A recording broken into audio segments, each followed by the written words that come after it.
आज मैं आप सबसे प्रेगनेंसी से जुड़ी हुई एक बहुत ही आम समस्या, जिससे कि लगभग 10 से 20% महिलाएं जो हैं वो फेस करती हैं, वो प्रक्रिया का नाम है एबॉर्शन, मिसकैरेज या फिर गर्भपात। तो एबॉर्शन कहने का मतलब ये है कि ऐसे तो हम सब जानते हैं कि प्रेगनेंसी के पूरे 9 महीने तक मेंस्ट्रुअल साइकिल जो है वो इनहिबिटेड रहती है, वो एब्सेंट रहती है प्रेग्नेंट लेडी में। प्रेग्नेंट लेडी अपने आप को जानती ही इसी प्रकार से है कि उसका मेंसेस जो है वो 1 महीने 2 महीने से नहीं आ रहा है, वो मैरिड कपल है और यदि उसका मेंसेस जो है वो 1-2 महीने से नहीं आ रहा है और टेस्ट करने पर पता चलता है कि वो प्रेग्नेंट है, तो जैसा हम जानते हैं कि प्रेगनेंसी में पूरे 9 महीने जो है मेंस्ट्रुअल साइकिल जो है वो बंद रहती है। तो एबॉर्शन क्या होता है, आइए बात करें कि एबॉर्शन होता क्या है।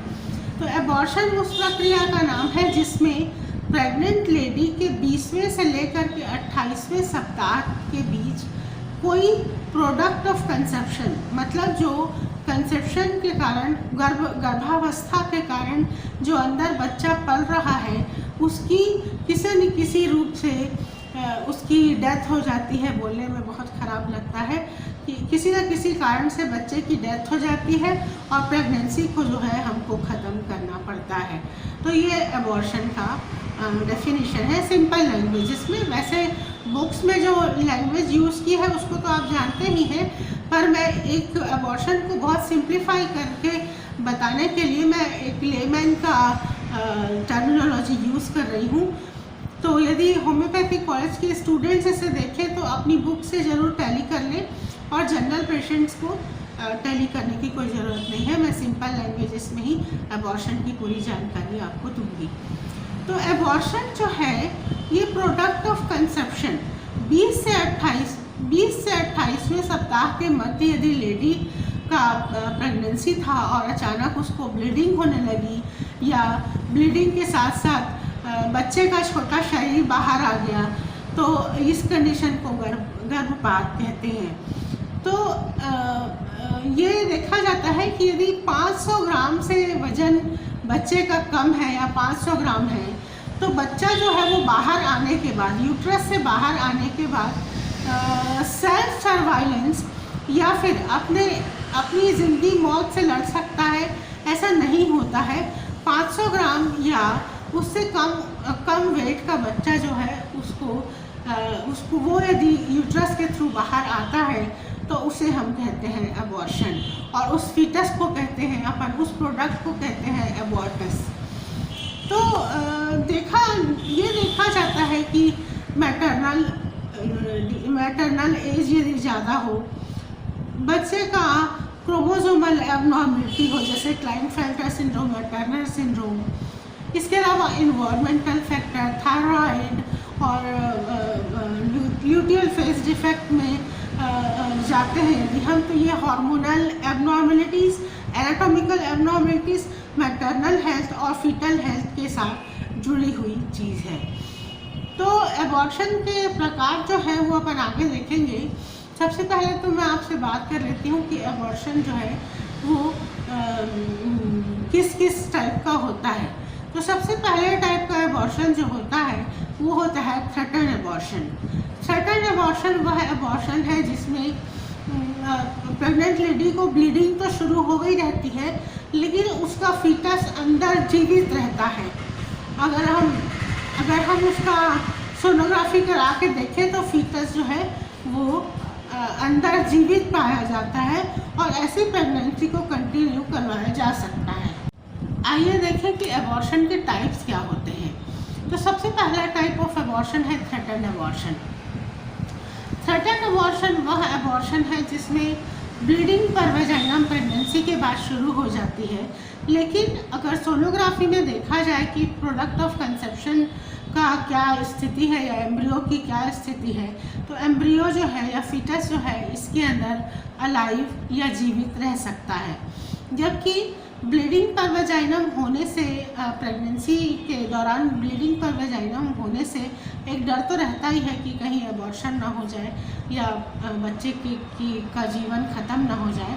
लेकिन थ्रेटन अबॉर्शन में ये होता है कि ब्लीडिंग पर वजाइनम और पेन, हल्का हल्का पेन एब्डोमेन में, कमर में और होता है, और जो प्रोडक्ट ऑफ कंसेप्शन है वो वायबल या अलाइव रहता है।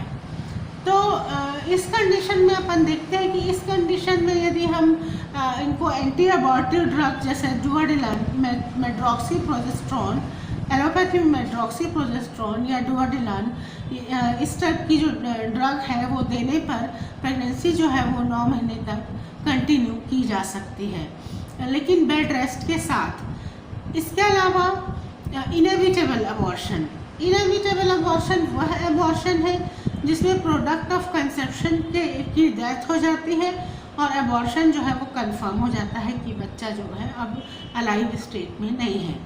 तो ये हुआ इनएविटेबल अबॉर्शन।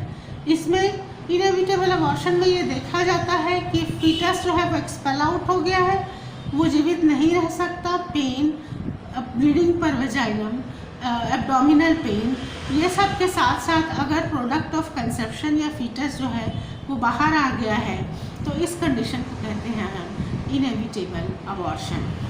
इनएविटेबल अबॉर्शन के बाद आता है कंप्लीट मिसकैरेज। कंप्लीट मिसकैरेज वो कंडीशन है जिसमें प्रोडक्ट ऑफ कंसेप्शन, फीटस और प्लेसेंटा सब कुछ बाहर आ जाता है, जो कि कंप्लीट एबॉर्शन कहलाता है। इसमें भी वही सिम्टम आते हैं कि ब्लीडिंग पर वजाइनम हो रहा है और पेट में दर्द हो रहा है और ब्लीडिंग चालू हो गई है वजाइना से बहुत ज़्यादा, और थक्के के रूप में जो है वो प्रोडक्ट ऑफ कंसेप्शन जो है वो बाहर आ जाता है। इसके बाद हम देखते हैं कि इनकम्प्लीट एबॉर्शन क्या होता है। इनकम्प्लीट एबॉर्शन वो एबॉर्शन है जिसमें कुछ मात्रा में फीटस के जीवित होने का और कुछ मात्रा में मृत होने का के बीच की जो स्थिति होती है उसको इनकम्प्लीट एबॉर्शन कहते हैं। ये ऐसे होता है कि प्रोडक्ट ऑफ कंसेप्शन कुछ मात्रा में बाहर आया और कुछ मात्रा में अंदर ही रह गया, तो जिसको हमको एक्टिव मैनेजमेंट ऑफ लेबर के रूप में इसका टर्मिनेशन करना होता है। तो ये जो है ये inevitable abortion, threaten abortion, complete और इनकम्प्लीट अबॉर्शन के बारे में जानकारी दी मैंने। इसको आप देख सकते हैं, अपनी बुक से टैली कर सकते हैं, और जो नॉन मेडिको जो पर्सन्स हैं वो इसको साधारण लैंग्वेज की वजह से अच्छे से समझ सकते हैं। Thank you. This video is edited by Mr. Rohit Patel from PC Infotech and presented by Dr. Srishti Thakur. So guys, please like and share and subscribe our channel. Thank you very much.